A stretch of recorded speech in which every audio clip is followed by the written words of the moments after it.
अस्सलाम वालेकुम सामीन, आज की वीडियो में बात करते हैं कागज़ के मौजद के बारे में। कागज़ के मौजद का नाम तसाई लोन था और आज की बेशतर आबादी तसाई लोन के नाम से नावाकिफ़ है। तसाई लोन की ज़िंदगी के बारे में हमें ज़्यादा मालूमात हासिल नहीं हो सकी। चीनी तारीख़ी दस्तावेज़ात से मालूम होता है कि वो एक मुखन्नस था। ये बात भी हमें मालूम हुई है कि शहंशाह तसाई लोन की ईजाद से बहुत राज़ी था। बाद अज़ां वो शाही महल की साजिशों में मुलविस हो गया। चीनी दस्तावेज़ात में यह वाक़या भी लिखा गया है कि अपने जुर्म की सज़ा के तौर पर उसने गुस्ल किया, उम्दा लिबास ज़ेब तन किया और जहर का प्याला पी लिया। दूसरी सदी ईस्वी में चीन में कागज़ का इस्तेमाल आम हो गया था। अगली चंद सदियों में चीन कागज़ तैयार करके एशिया के मुख्तलिफ इलाकों में बरामद करने लगा था। तवील अरसा तक उन्होंने कागज़ बनाने की तरकीब को मख्फी रखा, लेकिन 751 ईस्वी में चंद कागज़ साज चीनी अरबों की असीरी में आ गए। तो उसके बाद थोड़े ही अरसे में समरकंद और बगदाद में कागज़ तैयार किया जाने लगा। कागज़ साजी का फ़न बतदरीज तमाम अरब दुनिया में फैल गया। 12वीं सदी ईस्वी में यूरोपीय अक़वाम ने अरबों से ये फ़न सीखा और कागज़ का इस्तेमाल बतदरीज बढ़ गया।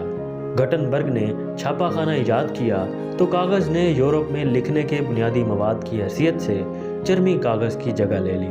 आज कागज़ इस कदर आम हो गया है कि अब ये क़यास करना भी दुश्वार है कि कागज़ के बगैर ये दुनिया कैसी थी। चीन में तसाई लोन से पहले बेशतर किताबें बाँस की लकड़ी पर लिखी जाती थीं। जाहिर है ऐसी किताबें निहायत वज़नी और बेढंगी होती थीं। चंद किताबें रेशमी कपड़े पर भी लिखी जाती थीं, लेकिन अमूमी इस्तेमाल के लिए ये सामान बहुत महंगा था।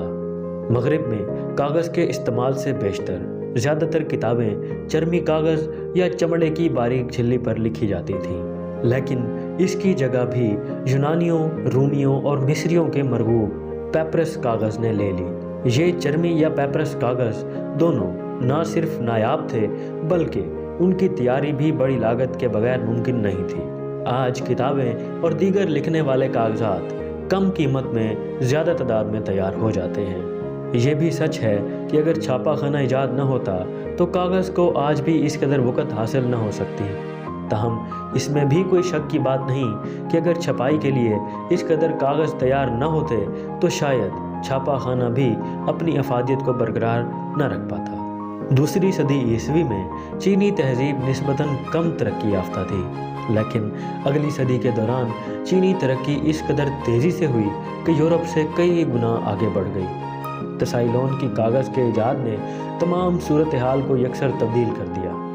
लिखने के लिए मुनासिब कागज़ की मौजूदगी में चीनी तहजीबी तरक्की की रफ्तार तेज़ तरीन हो गई। तसाई लोन का मकाम और मर्तबा चंद वजूहात की बिना पर दीगर मौजूदों से बुलंद है।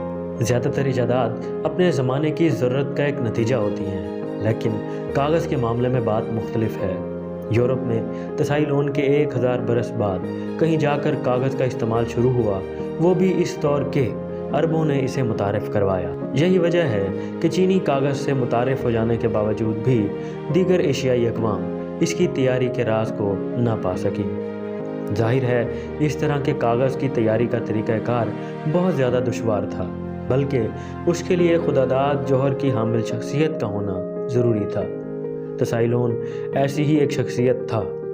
तो दोस्तों, ये थी तसाई लोन की कहानी और आपने जाना कि कागज़ के मौजद की ज़िंदगी क्या थी और उसने इंसानियत के लिए कितनी खिदमत की। लेकिन इसके अलावा उसकी मौत का वाक़या भी अलमनाक है। तो दोस्तों, मिलते हैं नेक्स्ट वीडियो में। तब तक के लिए अपने भाई को इजाज़त दीजिए। अल्लाह हाफिज़।